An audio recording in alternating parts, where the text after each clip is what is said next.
السلام عليكم، كي راكم؟ ان شاء الله تكونوا بخير. اليوم جيت ندير المعمول. شوفوا كيفاش راح نديروا المعمول. انا هنايا عندي مقادير نتاع 125 غرام مارغرين، عندي حبه بيض، عندي لافاني، عندي نص كاس تاع سكر، وعندي الفرينه، وعندي خميره كيميائيه. هذه هما المقادير. هنا عندي في المارغرين راه عندي اطريه، وعندي هذا المول تاع المعمول. انا راح نشوف كيفاش راح نساوي بيهم. هنا الفرينه بطبيعه الحال تكون مغربله. انا غادي نبدا ونعاود نولي معكم. نحط هنا 125 غرام مارغرين طريه، ونزيد عليها الصفر. هنايا درت صفر البيض، وراح نديرو سكر كلاصي نص كاس. هنايا لازم نغربلوه ونعاود نولي معكم. هنايا راني زدت السكر كلاصي، راني غربلته. نعاود نقول لكم 125 غرام مارغرين، صفر بيضاء، ونص كاس تاع سكر كلاصي. هنا غادي ندخلو كلشي مع بعض حتى يولي لنا كي الكريم. هنا راني دخلتها، دخلت كاع مع بعض الدهان وصفر البيض والسكر. هنا غادي نزيد هاد شويه تاع الفاني، ونزيد نخلط، ونبدا اللم بالفرينه حتى نتحصلوا على عجينه تكون طريه. راح ندير رشه نتاع خميره كيميائيه، ما نحتاجش بزاف، رشه برك، هذا مكان. انا غادي نلم العجينه ونعاود نولي معكم.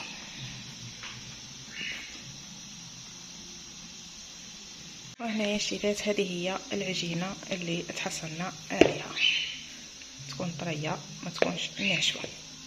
هنايا عندي التمر، هذا التمر شكون درت فيه، كنت نقيته، درت له شويه تاع زيت، وشويه نتاع مارغرين، وشويه نتاع ماء، وتعجنيهم مليح يقعد معاك طري لمده طويله.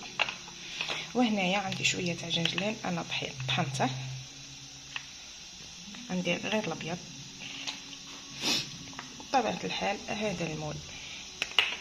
وهنايا عندي الفرينه باش نرمد هذا المول وندير فيه العجينه باش يخرجوا لي هادو لي طراس اللي فيه.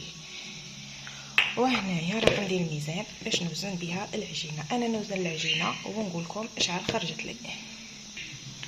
شوفوا الشيرات، هنا درت 25 غرام في العجينه،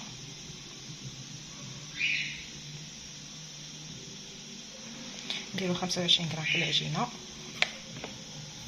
ونديرو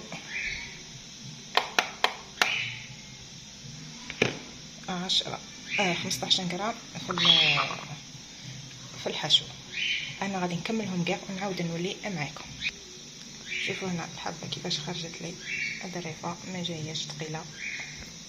انا غادي نكمل كاع العجينه اللي عندي ونعاود نولي معكم. شوفوها كيفاش طابت. هو الشيرات المعمول اللي درته، طيبوه على بياض. درت بالاشكال 3 اللي كانوا في داك المول. مباشره كي تخرجوه ديريكت نديروا له السكر كلاصي باش يحكم فيه غايه. انا غادي ندير له ونعاود نولي معكم.